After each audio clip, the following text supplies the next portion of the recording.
We're hearing it absolutely everywhere. Victor Wembanyama has come to change the NBA forever. And off Horford into Victor. He's ahead of the pack. He just puts it over Derek White's head. But maybe we didn't expect him to do it so soon. It's reached a point where it seems like we're used to it, right? It's not that we don't hype what Victor does on the hardwood, but somehow we can't seem to fully comprehend what this means and entails for the evolution of basketball. I'm sure many of you saw a series of absolutely absurd statistics on social media recently, right? The ones that said after 100 NBA games, Victor had scored more points than LeBron James or Kevin Durant did, had blocked more shots than Dikembe Mutombo or Hakeem Olajuwon, and had made more three-pointers than Stephen Curry or Klay Thompson. But let's stop and think about it. At no point in our lives would we have thought that such a player would exist. So as we might not fully realize the absurdness of Wemby's overall impact on basketball, let's try from another angle. Let's use the numbers to see it from a different perspective. Now, why is this difficult to guess? Well, the answer's simple. We know what the floor of Wemby's career is like, basically his rookie season. But we really don't know what his ceiling will look like. Victor's taken a huge leap in his game after just one season in the league, and it seems that he has a lot more room for improvement. It's a matter of time before Wemby, like many other players, develops his athleticism even further. But I'm not talking about a physical change that involves gaining 50 pounds, as that would put his incredible agility at risk. But rather learning how to exploit his frame to the maximum that'll help him become an even better player. Capable of scoring better, capable of imposing himself even more in the paint, capable of using his enormous wingspan in ways we can't even imagine yet. It's only a matter of time before Wemby becomes one of the best scorers in the whole league. So let's start there. Victor's currently averaging 24.6 points in 33 minutes per night with shooting splits of 48, 36, and 84. His 31% usage is the 5th highest in the entire NBA. Wembayama from deep and drops in another three.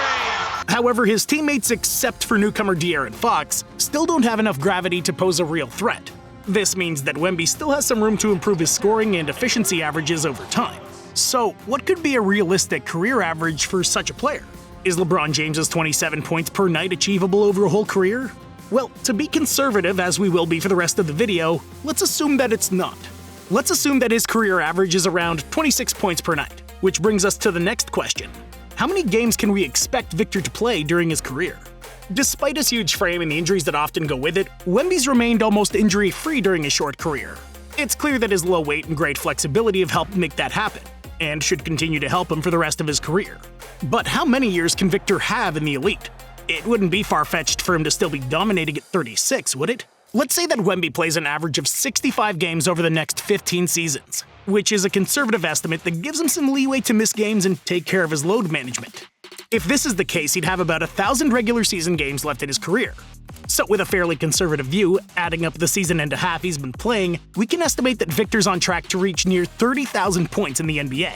A figure that only 7 players have reached in the history of the league: LeBron James, Kareem Abdul-Jabbar, Karl Malone, Kobe Bryant, Michael Jordan, Dirk Nowitzki, and Wilt Chamberlain. Pretty much the cream of the crop of all-time NBA scorers. But scoring isn't even the most important part of Wemby's game. I mean, we know he can do it very easily, but if there is one thing that is characteristic of his game, it's his ability to protect the rim.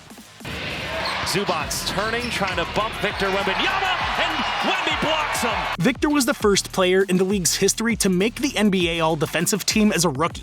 And in a way, this seems like, well, yeah, unfair, as he had a season worth of being named Defensive Player of the Year. San Antonio. That boy should have won the Defensive Player of the Year, so I'm just saying. But hey, don't worry, he's gonna win it this year. This season, Victor's averaging a league-high 3.9 blocks per game, an average 0.3 higher than last year.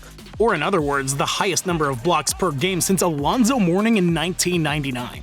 It's not unreasonable to think that Wemby will average 3.5 blocks per game in his career, is it? Over the next few seasons, I'm sure he'll break the barrier of 4 per game and perhaps come close to the legendary record of the great Mark Eaton, who averaged 5.6 blocks per game in the 1984-85 season.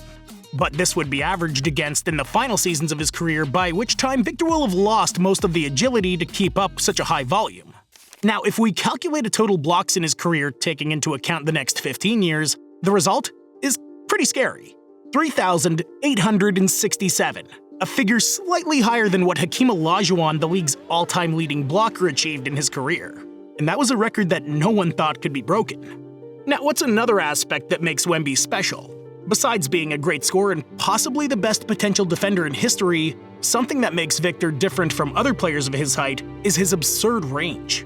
We've seen how the Frenchman's not only capable of creating a shot off the dribble, but also capable of shooting from anywhere past half court. Victor, he fires, he scores! Oh, that's a good sign. His volume of long-range shooting seems unnatural for someone of his size, so much so that he's been criticized for playing too far from the paint.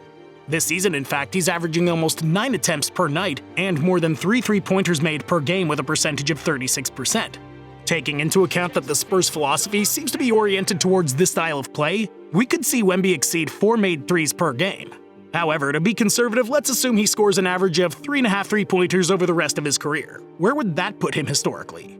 Well, that would mean more than 3,800 three-pointers scored. Also, yeah, the same number as blocks. Something that, in the current standings, would put him in second place, just behind Stephen Curry.